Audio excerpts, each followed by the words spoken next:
আসসালামু আলাইকুম রহমতুল্লাহ। আশা করি সবাই ভালো আছো, সুস্থ আছো। সবাইকে স্বাগত জানাচ্ছি ফিজিক্স ওয়ান শর্ট সিরিজে। আজকে আমরা পদার্থবিজ্ঞানের আরও একটি চ্যাপ্টার পর্যায়বৃত্ত গতি নিয়ে আলোচনা করব। তো এই ওয়ান শর্ট ক্লাসে আমরা প্রথমে টাইপ ভিত্তিক থিওরিগুলো দেখি, তারপরে আমরা সিকিউ দেখি। তো চলো দেরি না করে শুরু করা যাক। প্রথমেই আমরা সরল দোলকের ক্ষেত্রে সরণ দেখব, বেগ দেখব, ত্বরণ দেখব।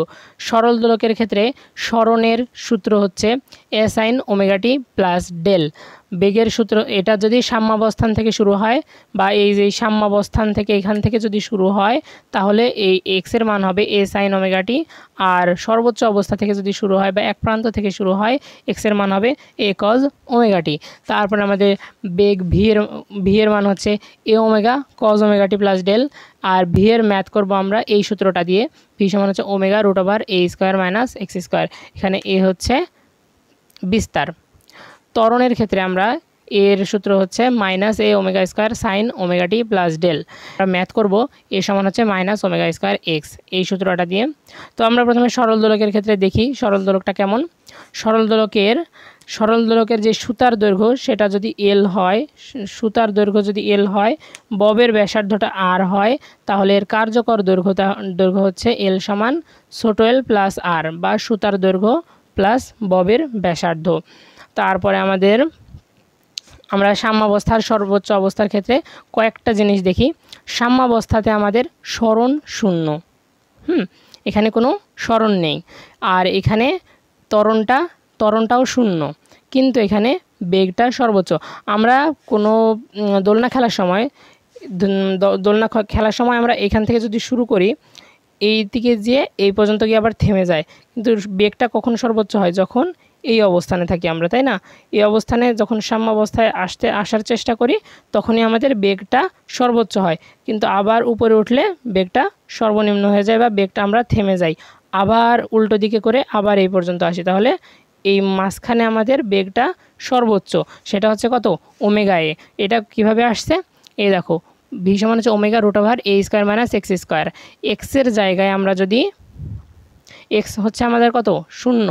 এখানে এক্সের জায়গায় আমরা যদি শূন্য বসাই তাহলে ওমেগা ভি সমান হচ্ছে ওমেগা এ। এবার আসি আমরা সর্বোচ্চ অবস্থায় বা এক প্রান্তের অবস্থায়, সেখানে আমাদের বেগ শূন্য, তাই না? দোলনা যখন এক প্রান্তে যায় তাহলে কি সেখানে বেগটা শূন্য হয়ে যায়। তারপর এখানে এক্স সমান হচ্ছে এ, বা এ সরণ সমান হচ্ছে সর্বোচ্চ সরণ বা বিস্তার। তারপরে আমাদের এ বা ত্বরণ সমান হচ্ছে ওমেগা স্কোয়ার এ। ওমেগা স্কোয়ার এটা আসছে এই যে এখান থেকে, ওমেগা স্কোয়ার এক্সের জায়গায় হচ্ছে এক্সের মান যেহেতু এ, অতএব ওমেগা স্কোয়ার এ। আর এখানে এই যে এই মাইনাসটা হচ্ছে আমাদের দিক নির্দেশ করে, যেহেতু সরল ছন্দিত স্পন্দন গতির ক্ষেত্রে সূত্রে আমরা জানি ত্বরণ সরণের সমানুপাতিক কিন্তু বিপরীতমুখী, তাই এখানে এ সমান মাইনাস ওমেগা স্কোয়ার এক্স ব্যবহার করা হয়েছে। আর আমরা কৌণিক কম্পাঙ্ক ওমেগা সমান, আমরা এখানে কৌণিক কম্পাঙ্ক ওমেগা, ওমেগা সমান হচ্ছে root over K by M, তারপর সমান হচ্ছে root over G by L. তারপরে আমরা সরল ছন্দিত স্পন্দন গতির ব্যবকলনীয় সমীকরণটা দেখি। এটা আমাদের এমসিকিউ এর ক্ষেত্রে সবচেয়ে বেশি important. D square X by DT square plus omega square X সমান 0। তোমার এইখানে তোমার এমসিকিউতে দেওয়া থাকতে পারে D square X by DT square plus 25x, বলতে পারি কৌণিক কম্পাঙ্ক কত বা ওমেগা এর মান কত, তখন এখানে কত? 5 স্কোয়ার, তাই না? তাহলে কৌণিক কম্পাঙ্ক হবে 5। গ্যালিলিওর চারটা সূত্র হতে প্রাপ্ত আমরা জানি দোলনকাল টি সমান 2 pi root over L by জি সমান হচ্ছে টি বাই এন। এটা আমি টি বাই এন লিখে দিচ্ছি, এটা হচ্ছে সময় আর এটা হচ্ছে দোলন সংখ্যা। সরল দোলক কয়েকটা কাজে ব্যবহার হয় যেটা আমাদের বাস্তব জীবনে খুবই গুরুত্বপূর্ণ। সরল দোলক আমরা জি এর মান নির্ণয়ে ব্যবহার করতে পারি, পাহাড়ের উচ্চতা নির্ণয় ব্যবহার করতে পারি, খনির গভীরতা নির্ণয় ব্যবহার করতে পারি। দোলক ঘড়ি দিনে এন সেকেন্ড দ্রুত বা ধীরে চললে সেখানকার আমরা কি দোলনকালটা বের করতে পারি।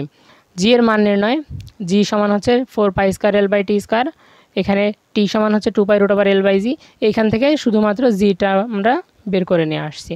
তারপরে পাহাড়ের উচ্চতা নির্ণয়ের ক্ষেত্রে জিএইচ বাই জিই সমান হচ্ছে R by R plus H whole square. এটা হচ্ছে আমাদের মূল সূত্র।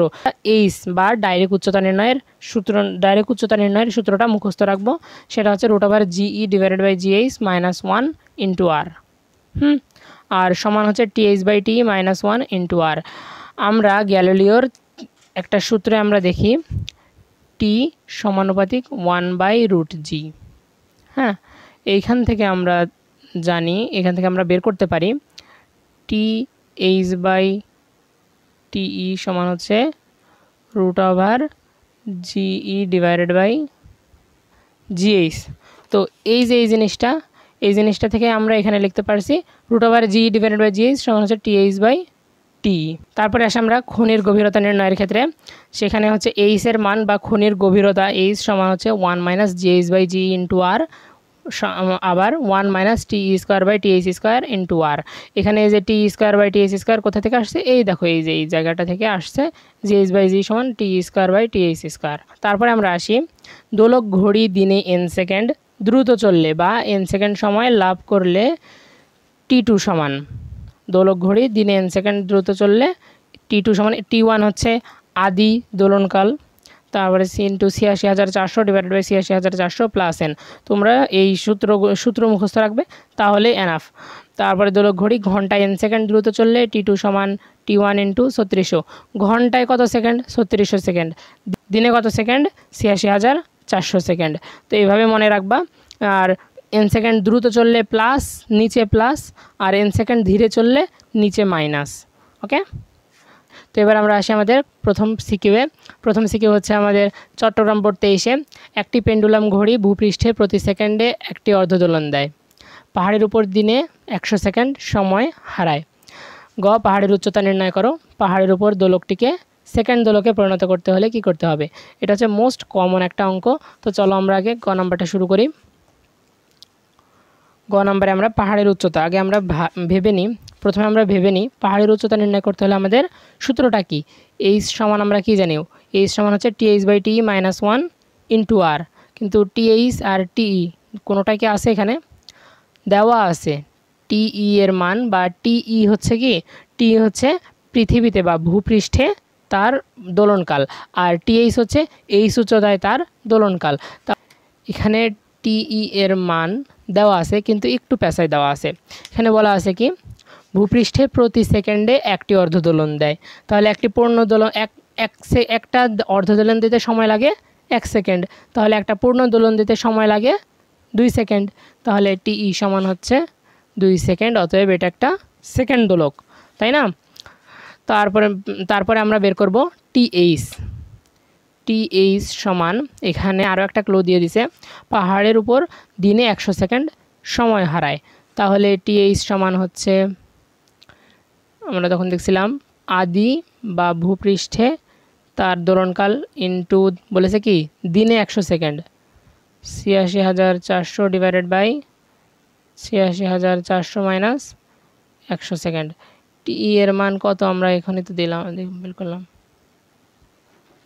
2 সেকেন্ড, 2.0023175 সেকেন্ড। এটা হচ্ছে আমাদের পাহাড়ের উপর নিয়ে গেলে পর্যায়কালটা আমরা বের করলাম। এবার আমরা পাহাড়ের উচ্চতাটা বের করে ফেলি। পাহাড়ের উচ্চতা সমান আমরা জানি TH/TE - 1 × R। আর হচ্ছে আমাদের পৃথিবীর ব্যাসার্ধ। TH সমান আমরা বের করলাম 2.0023175। TE এর মান 2 সেকেন্ড -1, আর এর মান হচ্ছে 6.4 × 10⁶, 7416 মিটার। এটাই হচ্ছে আমাদের কি পাহাড়ের উচ্চতা। ঘ নম্বরে বলছে পাহাড়ের উপর দোলকটিকে সেকেন্ড দোলকে পরিণত করতে হলে কি করতে হবে? তাহলে সেকেন্ড দোলকের ক্ষেত্রে আমরা জানি টি সমান হচ্ছে 2π√L/g। টি এর মান তো 2 সেকেন্ড রাখতেই হবে, কারণ সেকেন্ড দোলকে পরিণত করতে হবে। তাহলে 2π√L/g। জি এর মান আমরা তো পরিবর্তন করতে পারবো না, কারণ কি পাহাড়ের উচ্চতাটা ফিক্সড। তাহলে আমরা কি পরিবর্তন করতে পারবো? আমাদের সুতার দৈর্ঘ্য বা কার্যকরী দৈর্ঘ্য বা এলটা আমরা পরিবর্তন করতে পারবো। তো চলো আমরা আগে ঘ নম্বরটা দেখি। আমরা প্রথমে সেকেন্ড দোলকের ক্ষেত্রে কতটুকু এল বের হয় বা কতটুকু কার্যকরী দৈর্ঘ্য সেটাকে বের করি। আমরা টি সমান হচ্ছে জানি 2π√L/g। এখানে এল সমান হচ্ছে কত? T²g/4π²। টি হচ্ছে 2 সেকেন্ড 9.8, 4 পাই স্কোয়ার 0.9929 মিটার। এই এল এর মান সেকেন্ড দোলকের ক্ষেত্রে যে এল এর মান 0.9929 মিটার, এটা এমসিকিউতে কিন্তু অনেকবার আসে। তো তোমরা এই এল এর মানটা তোমরা মুখস্থ রাখবা যে সেকেন্ড দোলকের ক্ষেত্রে কার্যকরী দৈর্ঘ্যের মান হচ্ছে 0.9929 মিটার। পাহাড়ের উপর দোলকটিকে সেকেন্ড দোলকে আনতে হলে আমাদের এই কার্যকরী দৈর্ঘ্যের মানটা পরিবর্তন করতে হবে। দেখি আমরা কতটুকু পরিবর্তন করা লাগে। আমরা এখানে টিএইচ সমান টিই করব বা 2 সেকেন্ডই আমরা করব, তাই না? তাহলে 2 সেকেন্ড করতে হলে 2 pi root over L prime by G prime সমান হচ্ছে 2 pi root over L by G. এটা হচ্ছে ভূপৃষ্ঠে, এটা পাহাড়ের উপরে। তাহলে 2 পাই কাটা, রুট কাটা, এল প্রাইম বাই জি প্রাইম সমান হচ্ছে এল বাই জি। জি প্রাইম না দিয়ে আমরা এখানে জিএইচ, এটা জিই দিই, জিএইচ জিই।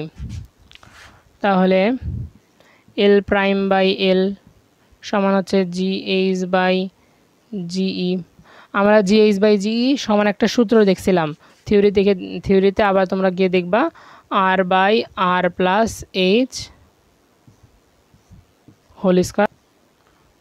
এল অতএব এল প্রাইম সমান আর সমান হচ্ছে 6.4 into 10 to the power 6, 4 into 10 to the power 6 plus 7416 গুণ কত এল সমান আমরা দেখছি 0.9929 মিটার, 0.9906 মিটার।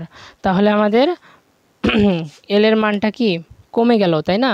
তাহলে আমাদের পাহাড়ের উপর দোলকটিকে সেকেন্ড দোলকে পরিণত করতে হলে তার কার্যকরী দৈর্ঘ্যের মান হচ্ছে 0.9906 মিটার। তাহলে আমাদের কি করতে হবে? কার্যকরী দৈর্ঘ্যটা কমাতে হবে। তাহলে কতটুকু কমাতে হবে আমরা বের করি।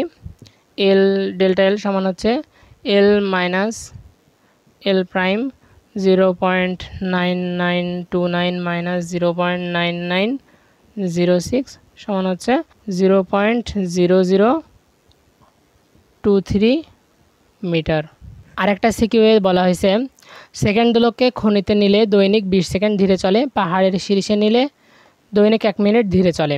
গ নাম্বারে কার্যকরী দৈর্ঘ্য কত? তাহলে আমরা গ নাম্বারটা বের করেছি, তাও আবার বের করে দিচ্ছি। টি সমান হচ্ছে 2 pi root over L by G.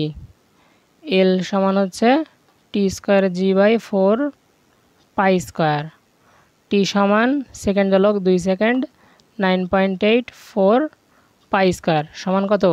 0.9929 metre. এই মানটা একটু মুখস্থ রাখবে সেকেন্ড দোলকের ক্ষেত্রে কার্যকরী দৈর্ঘ্যের মান। তারপরে ঘ নম্বরে বলছে খনির গভীরতা ও পাহাড়ের উচ্চতা নির্ণয় করো। তাহলে খনির গভীরতা নির্ণয়ের সূত্র, পাহাড়ের উচ্চতা নির্ণয়ের সূত্র বসাই দিলে তো হয়, তাই না? খনির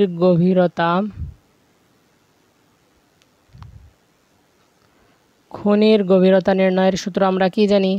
এইচ সমান হচ্ছে 1 minus TE square by TH square into R, তাই না? এখানে আমাদের টি তো জানি আমরা 2 সেকেন্ড, টিএইচ আমাদের বের করতে হবে। আগে আমরা টিএইচটা সাইডে বের করে নিই। হ্যাঁ, টিএইচ সমান হচ্ছে এখানে সেকেন্ড দোলকে খনিতে নিলে দৈনিক 20 সেকেন্ড সময় হারায়, তাই না?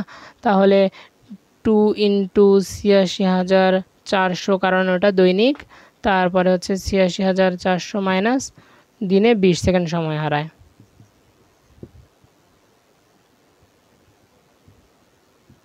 সেকেন্ড। অতএব এবার আমরা এখানে বসাই দিই টিএইচ এর মানটা। টি এর মান 2 এর স্কোয়ার, টিএইচ এর মান 2.000463 এর স্কোয়ার, আর এর মান আমাদের মুখস্থ 6.4 into 10 to the power 6, 1 second metre. এইটা আমরা বের করলাম কি? খনির গভীরতা। এবার আমরা পাহাড়ের উচ্চতাটা নির্ণয় করি।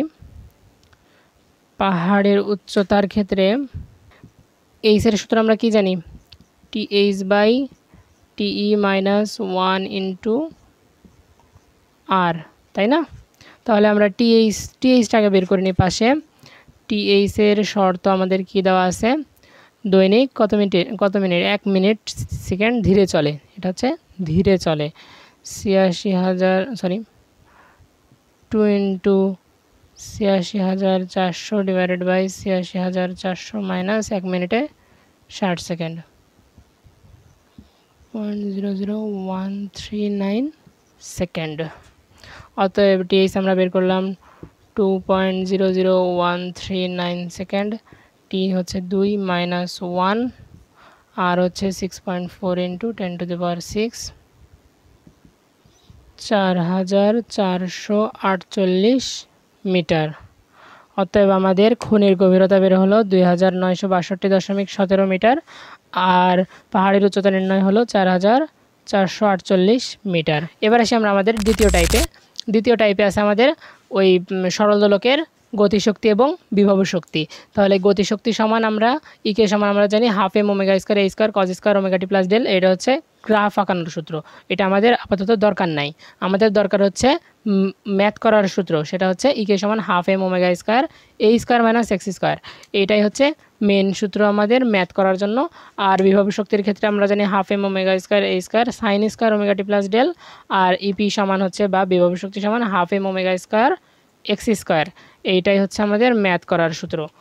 সিকিউটা দেখি আমরা। দুটি সেকেন্ড দোলকের ববের ভর দেওয়া আছে। রায়হান এবং পাভেল পৃথকভাবে দোলক দুটিকে 12 সেন্টিমিটার বিস্তারে দুলতে দিল। রায়হান মন্তব্য করলো তার দোলকটি বেশি শক্তি অর্জন করবে। গ নাম্বার দিছে সাম্যাবস্থান থেকে 10 সেন্টিমিটার দূরে পাভেলের দোলকটির বেগ কত। তাহলে আমরা দোলকের বেগ সমান আমরা কত কি দেখছি, ফার্স্ট টাইপে আমরা থিওরিটা দেখছিলাম ভি সমান হচ্ছে omega root over A square minus X square. তো সেখান থেকে আমরা দোলকটার বেগ বের করি। দোলকটির বেগ ভি সমান জানি আমরা omega root over A square minus X square. Omega সমান আমরা কি জানি 2π/t root over A square minus X square. এটা কি দোলক, সেকেন্ড দোলক, তাই না? তাহলে সেকেন্ড দোলকের ক্ষেত্রে 2π/ পর্যায়কাল 2, সেকেন্ড দোলকের ক্ষেত্রে এ সমান বা বিস্তার হচ্ছে কত 12 সেন্টিমিটার, 12 ইন্টু 10⁻² এর স্কয়ার মাইনাস এক্স হচ্ছে 10 সেন্টিমিটার, 10 ইন্টু 10⁻² এর স্কয়ার, 0.20839 মিটার পার সেকেন্ড। এইটাই হচ্ছে সাম্যাবস্থান থেকে 10 সেন্টিমিটার দূরে পাভেলের দোলকটির বেগ। ঘ নম্বরে বলছে রায়হানের মন্তব্যের সঠিকতা যাচাই করো। রায়হান কি মন্তব্য করছিল, তার দোলকটি বেশি শক্তি অর্জন করবে। তাহলে এখানে আমরা শক্তির তুলনা করব। এখানে একটা জিনিস দেখার আছে যে কোন শক্তিটা আমরা তুলনা করব, গতিশক্তি না বিভব শক্তি। এখানে দেওয়া আছে পৃথকভাবে দোলক দুটিকে 12 সেন্টিমিটার বিস্তারে দুলতে দিল। তারা কিন্তু সাম্যাবস্থানে নাই, তারা আছে বিস্তারে। বিস্তারে আমরা কোন শক্তিটা পাই, বিভব শক্তি, সেখানে কোনো গতিশক্তি নাই। তাহলে আমরা দুইটার ক্ষেত্রেই বিভব শক্তিটা বের করে তারপরে তুলনা করব। অতএব ঘ নাম্বার, এখানে আমরা প্রথমে রায়হানের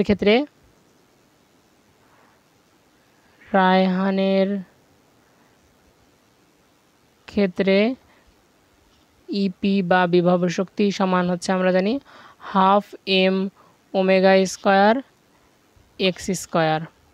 কিন্তু এখানে কি বিস্তারে দুলছে, তাই না? তাহলে half M omega square A square. Half M এর মান দেওয়া আছে রায়হানের ক্ষেত্রে 80 গ্রাম, 80/1000 ইন্টু ওমেগা এর মান দেওয়া আছে, ওমেগা হচ্ছে 2π/2 বা 2π/t 2π/2 হচ্ছে স্কয়ার, মানে হচ্ছে পাই স্কয়ার। আর এর মান দেওয়া আছে 12 সেন্টিমিটার, 0.12 এর স্কয়ার। 5.68 into 10⁻³ joule. পাভেলের ক্ষেত্রে বের করি বিভব শক্তিটা। পাভেলের ক্ষেত্রে বিভব শক্তি ইপি প্রাইম সমান half M omega square A square. Half M এবার কত 110 গ্রাম, 110 গ্রাম, তাহলে ভাগ 1000 দিলে কেজি, ওমেগা সমান হচ্ছে 2π/t মানে পাইর স্কোয়ার ইন্টু এর মান আছে 0.12 এর স্কোয়ার 7.8167 ইন্টু 10⁻³ কত জুল। এখানে রায়হান কি বলেছিল, তার দোলকটি বেশি শক্তি অর্জন করবে। এখানে কার দোলকটি বেশি শক্তি অর্জন করছে? এখানে কার দোলকটি বেশি শক্তি অর্জন করছে? অবশ্যই এই গোলকটি বেশি শক্তি অর্জন করছে, তাই না? তাহলে তার মন্তব্যটি সঠিক নয়। এখানে আসো আমরা একটা সিকিউ দেখি। যশোর বোর্ড 23-এ দেওয়া আছে একটা সরল দোলক দুলছে, এটার বলছে সি বিন্দুতে কার্যকরী বল কত, আর ঘ নম্বরে এ বি সি বিন্দুতে শক্তির নিত্যতা সূত্র পালিত হবে কি। তাহলে আমরা চলো গ নম্বরটা করে। গ নম্বর বলছে সি বিন্দুতে কার্যকরী বল, তাহলে এটা আমরা একবার আঁকাই। হ্যাঁ, আর এটা হচ্ছে ধরো আমাদের সি বিন্দু, এটা আমাদের সি বিন্দু, ধরো এটা সি বিন্দু। হ্যাঁ, এইবার দেখো এখানে দেওয়া আছে 10 ডিগ্রি।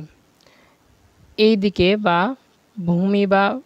ভূমির দিকে আনুভূমিকভাবে তার ওজন আমরা জানি mg, তাই না? আর এই দিক বরাবর আছে আমাদের, তাহলে এটা কি আমাদের থিটা বা 10 ডিগ্রি, আর এইটা সোজা বরাবর আছে আমাদের mg cos থিটা, আর এই দিক বরাবর তাহলে কোনটা আছে আমাদের বল mg sin থিটা। তাহলে এইখানে একটা আছে আমাদের টান বল। যদি আমরা একটা দোলককে এভাবে দুলতে দিই, তাহলে এই টান বলটা প্রশমিত করবে mg cos থিটাকে, আর mg sin থিটা হবে কি তার কার্যকরী বল, যার জন্য সে সাম্যাবস্থানের দিকে এগিয়ে যাবে। অতএব কার্যকরী বল mg sin থিটা। F সমান mg sin থিটা। m এর ববের ভর দেওয়া আছে 0.05 কেজি, 9.8 sin 10 ডিগ্রি, 0.085 নিউটন। এইটা হচ্ছে আমাদের সি বিন্দুর কার্যকরী বল। কোনো সরল দোলকের ক্ষেত্রে যদি θ1 θ2 দেওয়া থাকে, আমরা তো এর আগে করছি না যে সাইন থিটা দিয়ে করছি, কস থিটা দিয়ে করছি, এবার আমরা ডাইরেক্ট এল কস থিটা ডাইরেক্ট করবো আমরা। হ্যাঁ, ডাইরেক্ট করার একটু থিওরিটা দেখে নাও। এটাও এল, এটাও এল, এটাও এল, তাহলে এল এদিকে আসলে কস θ2, এল কস θ2, আবার এইটুকু যদি এল কস θ2 হয়, তাই না? আর এই গোটাটা হচ্ছে কত? এই গোটাটা হচ্ছে আমাদের এল, তাহলে এল মাইনাস এল কস থিটা2 হচ্ছে আমাদের এইটুকু উচ্চতা, তাই না?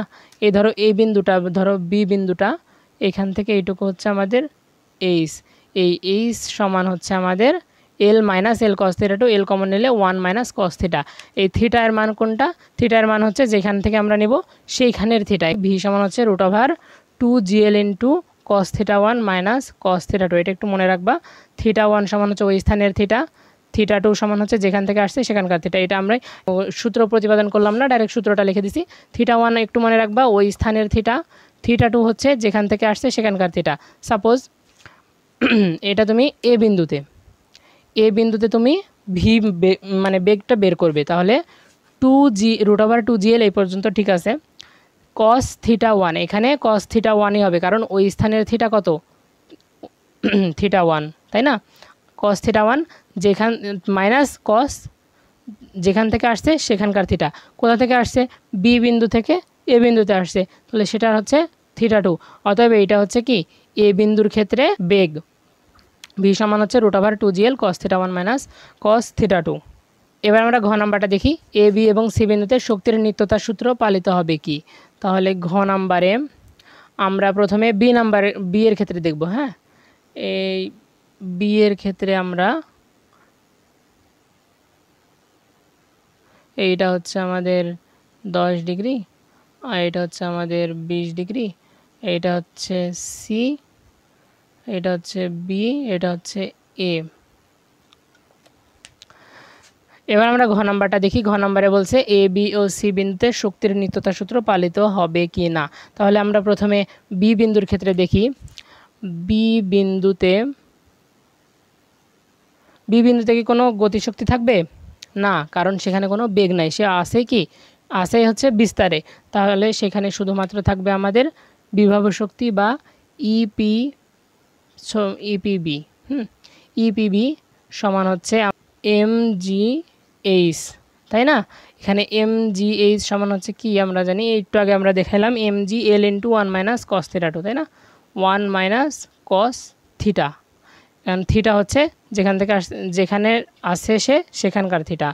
এম সমান হচ্ছে 0.05 9.8, এল এর মান 1 মাইনাস কস কততে আসে 20 ডিগ্রিতে আসে, কস 20 ডিগ্রি 0.02955 জুল। এখানে যেহেতু কোনো গতিশক্তি নাই, অতএব ই বি সমান হচ্ছে 0.02955 জুল। এবার আমরা সি বিন্দুতে বের করি। সি বিন্দুতে এখানে কে থাকবে, কে সমান হচ্ছে আমরা জানি half M V square, half M V সমান আমরা কি জানি √2gl into cos theta 1 minus cos theta 2, তাহলে রুট কাটা স্কোয়ারের সাথে 2gl কস থিটা 1, এখানে কি আছে সি বিন্দুতে কস থিটা 1 মানে হচ্ছে কস 10 ডিগ্রি মাইনাস কস কোথা থেকে আসছে 20 ডিগ্রি থেকে, সেখানকার থিটা মাইনাস যেখান থেকে আসছে সেখানকার থিটা, সমান হচ্ছে m 0.05 9.81 কস 10 মাইনাস কস 20 2211 জুল। এবার আমরা সি বিন্দুতে বিভব শক্তি সমান বের করি। ইপিসি সমান হচ্ছে mgh, তাই না? mgl into 1 minus cos theta, theta হচ্ছে যেখানে আসে সেখানকার থিটা, 05 9.8 1 মাইনাস কস কোথায় আসে 10 ডিগ্রিতে,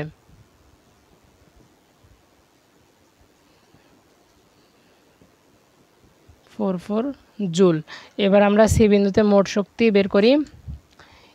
ই সি দুইটা আমরা যোগ করে দেব, দুইটা যোগ করলে আমরা পাই 0.02955 জুল। এবার আমরা এ বিন্দুতে শক্তি নির্ণয় করব। এ বিন্দুতে কোনো বিভব শক্তি নাই, কিন্তু গতিশক্তি আছে, সম্পূর্ণটাই গতিশক্তি। অতএব এ বিন্দুতে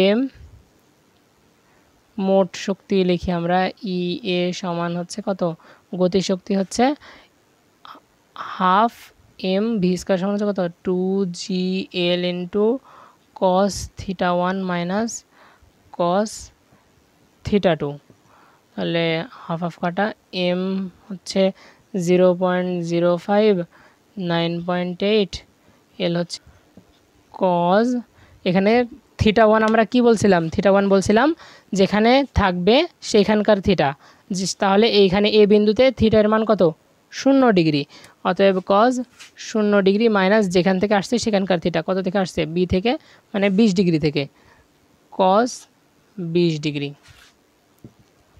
0.02955 জুল। যেহেতু E A equal E B equal E C, সেহেতু এ বি ও সি বিন্দুতে শক্তির নিত্যতা সূত্র পালিত হবে। এবার আমরা আসি আমাদের এই অধ্যায়ের লাস্ট টপিকে, সেটা হচ্ছে স্প্রিং নিয়ে। তাহলে আমরা স্প্রিংয়ের সমবায়টা দেখে নিই। K1 K2 যদি শ্রেণীতে যুক্ত থাকে তাহলে K1/Ks সমান হচ্ছে 1/K1 প্লাস 1/K2। আমরা তো জানি দোলনকালটি সমান হচ্ছে 2π√m/k, তাহলে m/k এর জায়গায় Ks বা শ্রেণী সমবায়। তারপরে সমান্তরাল সমবায়ের ক্ষেত্রে Kp সমান হচ্ছে K1 প্লাস K2, অতএব টি সমান হচ্ছে 2π√m/kp। এবার আমরা আসি এই টাইপের একটা সিকিউ আছে, যেটা হচ্ছে ঢাকা বোর্ড 22, সেটা হচ্ছে দুটি স্প্রিং ধ্রুবক দেওয়া আছে K1 K2, একটা এম ভরের বস্তু দেওয়া আছে আর একটা এম প্রাইম ভরের বস্তু দেওয়া আছে। তারপরে চিত্র 1 2 3 দেওয়া আছে। গ নম্বরে বলছে 2 নং চিত্রে কৌণিক কম্পাঙ্ক কত। কৌণিক কম্পাঙ্কের ডাইরেক্ট সূত্র কি? কৌণিক কম্পাঙ্ক হচ্ছে আমাদের ওমেগা। ওমেগা সমান ওমেগা স্কোয়ার, ওমেগা সমান আমরা কী জানি, root over K by M root over L by G. এখানে রুট ওভার স্প্রিংয়ের ক্ষেত্রে রুট ওভার কে বাই এমটা কাটবে।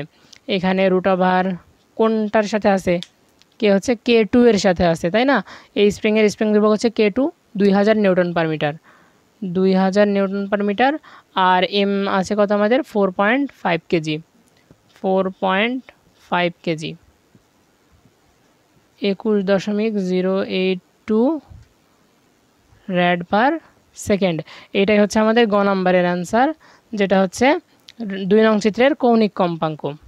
এবার আমরা ঘ নম্বরে আসি। ঘ নম্বরে বলছে এম প্রাইম সমান 1 কেজি হলে 1 নং ও 3 নং চিত্রের স্প্রিংগুলোর পর্যায়কাল সমান হবে কিনা, তাই না? তাহলে আমরা 1 নং চিত্রের ক্ষেত্রে আগে দেখি। ঘ নম্বর 1 নং চিত্রের ক্ষেত্রে, 1 নং এর ক্ষেত্রে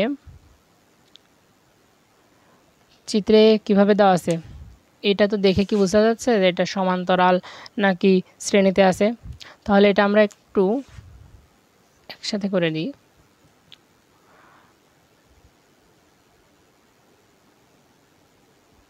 দুইটার সাথেই কিন্তু এম ভরটা কি আছে, যুক্ত আছে, এটা হচ্ছে এম ভর।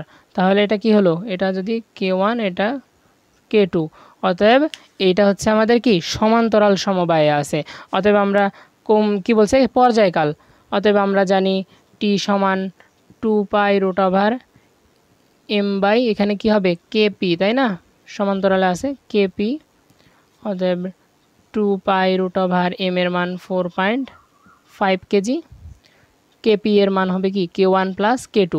অতএব 1000 plus 2000 newton per metre, 0.2433 second.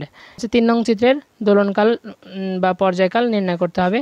তাহলে 3 নং চিত্রে আছে আমাদের, 3 নং চিত্রে আছে আমাদের এভাবে দেওয়া আছে K1,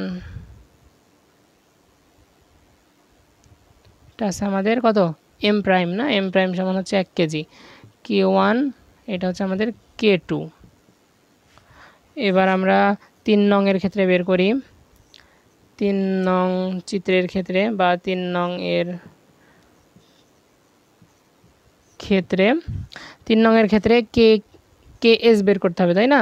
KS সমান K1 K2 divided by K1 plus K2 সমান হচ্ছে K1 হচ্ছে 1000 into 2000 divided by 1000 plus 2000, 666.667 newton per metre. T সমান বের করি, এটা হচ্ছে T3 বের করি, 2 পাই রুট ওভার এম এর মান কত, এম প্রাইম কিন্তু 1 কেজি, এম বাই কে হচ্ছে 666.667 সমান 0.2433 সেকেন্ড। অতএব কি 1 নং চিত্র এবং 3 নং চিত্রের ক্ষেত্রে স্প্রিংগুলোর পর্যায়কাল সমান হবে, উক্তিটি সঠিক। তো ভাই আপুরা, আজকে আমাদের শেষ হলো পর্যায়বৃত্ত গতি।